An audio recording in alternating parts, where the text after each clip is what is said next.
RCB ತಂಡದ ವಿಜಯೋತ್ಸವದ ವೇಳೆ ಅವಘಡ ಪ್ರಕರಣಕ್ಕೆ ಸಂಬಂಧಿಸಿದಂತೆ ಶಿವಮೊಗ್ಗ ನಗರ ಬಿಜೆಪಿ ವತಿಯಿಂದ ಪ್ರತಿಭಟನೆಯನ್ನು ನಡೆಸಲಾಯಿತು. ಶಿವಮೊಗ್ಗ ನಗರದ ಸಿನಪಶೆಟ್ಟಿ ವೃತ್ತದಲ್ಲಿ ಬಿಜೆಪಿ ಕಾರ್ಯಕರ್ತರಿಂದ ಪ್ರತಿಭಟನೆ ನಡೆಸಲಾಯಿತು.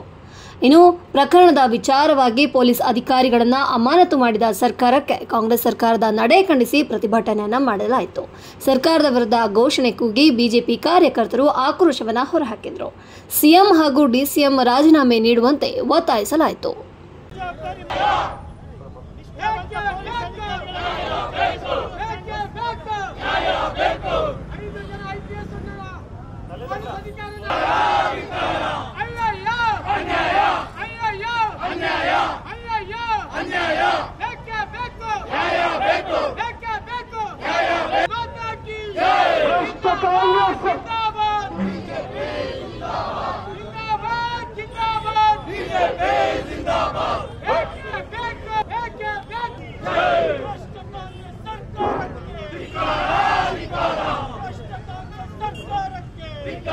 ಈ ಒಂದು ಪ್ರತಿಭಟನೆಯ ಸಭೆಯ ಸ್ವಾಗತವನ್ನು 3ನೇ ಮಹಾಶಕ್ತಿ ಕೇಂದ್ರ ಅಧ್ಯಕ್ಷರಾದಂತ ರವೀಂದ್ರನವರು ಮಾಡಿಕೊಳ್ಬೇಕಾಗಿ ಕೇಳ್ಕೊತಾ ಇದ್ದೇನೆ.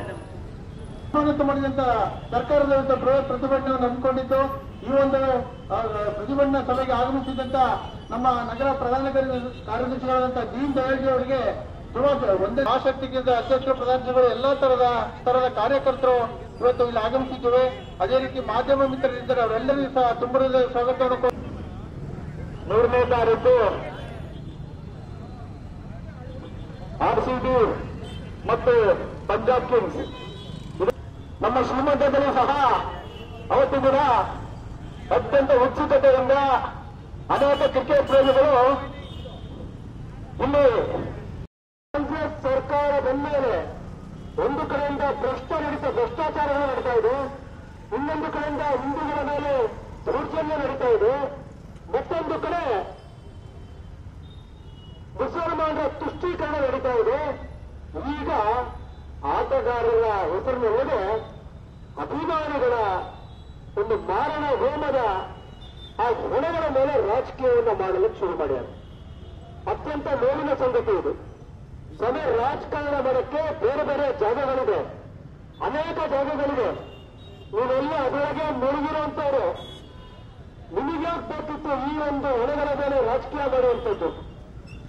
ಅಮಾಯಕ ಮುಕ್ತ ಆ ಜೀವಗಳು ನಮ್ಮ ನಾಗರಾಜ ಹೇಳಲು ಆ ಜೀವಗಳ ಪೋಷಕರು ಯಾವ ರೀತಿಯೊಳಗಡೆ ತಮ್ಮ ಮಕ್ಕಳನ್ನ ಕಳ್ಕೊಂಡು ಯಾವ ರೀತಿಯೊಳಗಡೆ ಆಕ್ರಂದನದಲ್ಲಿ ತೊಡಗಿದ್ದಾರೆ. ಅತ್ಯಂತ ನೋವಾಗಿರುವಂತದ್ದು. ಅವರ ದುಃಖಕ್ಕೆ ಮೂಲ ಕಾರಣಕರ್ತರು ಇದೇ ಲಜ್ಜೆಯವರು ಕಾಂಗ್ರೆಸ್ ಸರ್ಕಾರ, ಇದೇ ಸಿದ್ದರಾಮಯ್ಯನವರು, ಇದೇ ಡಿ.ಕೆ. ಶಿವಕುಮಾರ್, ಇದೇ ಪರಮೇಶ್ವರ್ ಅವರು.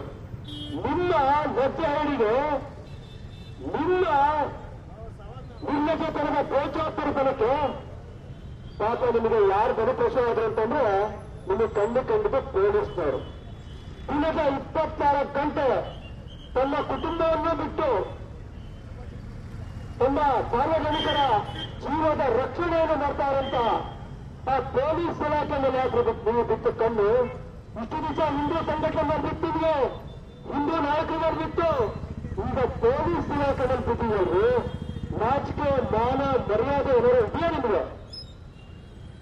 ನಿಮ್ ಕೈಯಲ್ಲಿ ಸರ್ಕಾರ ನಡೆಸಲಿಕ್ಕೆ ಆಗಿಲ್ಲ ಅಂತಂದ್ರೆ ದಯಮಾಡಿ ರಾಜೀನಾಮೆ ಕೊಟ್ಟು ಹೋಗು. ಯಾಕೆ ಈ ರೀತಿ ಬರ್ತಾ ಇದ್ದೀರಾ?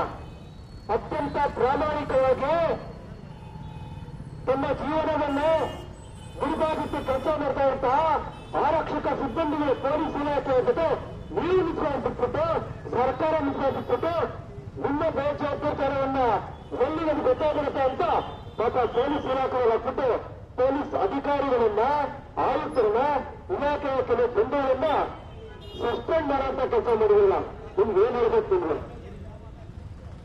ಅರೆ ಆರ್ಸಿಬಿ ಅವರು ಗೆದ್ರು, ನಾವು ಎಲ್ಲರೂ ಆರ್ಸಿಬಿ ಅಭಿಮಾನಿಗಳೇ, ನಾವು ಕ್ರಿಕೆಟ್ ಅಭಿಮಾನಿಗಳೇ, ನಮಗೂ ಕ್ರಿಕೆಟ್ ಅಂದ್ರೆ ತುಂಬಾ ಇಷ್ಟ ಇದೆ. ಇಡೀ ದೇಶದೊಳಗಡೆ ನಮ್ಮ ನಾಗರಾಜರು ಹೇಳಿದಂಗೆ ಆರ್ಸಿಬಿ ಮತ್ತು ಪಂಜಾಬ್ನ ಫೈನಲ್ ಮ್ಯಾಚ್ ತೆಗಿತಾ ಇರ್ಬೇಕಾದ್ರೆ ಆ ಹಾಟ್ಸ್ಟಾರ್ ಒಳಗೆ ನಡೆದಂತ ವೀಕ್ಷಣೆ ಎಷ್ಟಿತ್ತು ಅಂತಂದ್ರೆ 67 ಕೋಟಿ ಜನ ವೀಕ್ಷಣೆಯನ್ನು ಮಾಡ್ತಿದ್ರು. 67 ಕೋಟಿ ಜನ ಈ ದೇಶದ ಅರ್ಧದಷ್ಟು ಜನ ವೀಕ್ಷಣೆಯನ್ನ ಮಾಡ್ತಾ ಇದ್ರು. ಅಂದ್ರೆ ಆ ಅಭಿಮಾನಿ ಪೂರ್ವ ಯಾವ ರೀತಿ ಇತ್ತು, ಕ್ರಿಕೆಟ್ ಬಗ್ಗೆ ಯಾವ ರೀತಿ ಅಭಿಮಾನ ಇತ್ತು ಅಂತ ನಾವು ಅರ್ಥ ಮಾಡ್ಕೋಬೇಕು. ಈ ರೀತಿಯ ವಾತಾವರಣ ಆಗಿ ಅವತ್ತಿನ ದಿವಸ ರಾತ್ರಿ ಇಡೀ ಅಭಿಮಾನಿಗಳು ಪ್ರೋತ್ಸಾಹಗಳನ್ನು ಕೂರ್ತಾ ವಿಜಯೋತ್ಸವವನ್ನು ಆಚರಣೆ ಮಾಡ್ತಾ ಇದ್ದಾರೆ. ಗೊತ್ತಿದೆ ನಿಮಗೆ, ಪೊಲೀಸ್ ರಾತ್ರಿಯನ್ನ ಪಾಪ ಕಷ್ಟಪಟ್ಟು ಅನೇಕ ಸಮಸ್ಯೆಗಳನ್ನ ಪರಿಹಾರ ಮುಖ್ಯವಾಗಿ ಅವ್ರ ಕೆಲಸಗಳನ್ನ ಮಾಡಿದ್ದಾರೆ, ಪ್ರಾಮಾಣಿಕ ಮಾಡಿದ್ದಾರೆ. ರಾತ್ರಿ 3 ಗಂಟೆ 4 ಗಂಟೆ ಆದ್ರೂ ನಿದ್ದೆ ಮಾಡಿಲ್ಲ. ಮತ್ತೆ ಬೆಳಿಗ್ಗೆ ನೋಡಿದ್ರೆ ಆರ್ಸಿಬಿಯವರು ಬರ್ತಾರೆ, ವಿಧಾನಸೌಧದ ಮುಂದೆ ವಿಜಯೋತ್ಸವ ಮಾಡ್ತೀವಿ, ಚಿನ್ನಸ್ವಾಮಿ ಅಲ್ಲಿ ಒಂದು ವಿಜಯೋತ್ಸವದ ಕಾರ್ಯಕ್ರಮ ಅಂತ ನೀವೇ ಹೇಳಿಕೆ ಕೊಡ್ತೀರಲ್ರಿ. ಸರ್ಕಾರವೇ ಹೇಳಿಕೆ ಕೊಟ್ಬಿಟ್ಟು ಮುಖ್ಯಮಂತ್ರಿಗೆ ಹೇಳಿಕೆಯನ್ನು ಕೊಟ್ಟುಬಿಟ್ಟು ಇವತ್ತು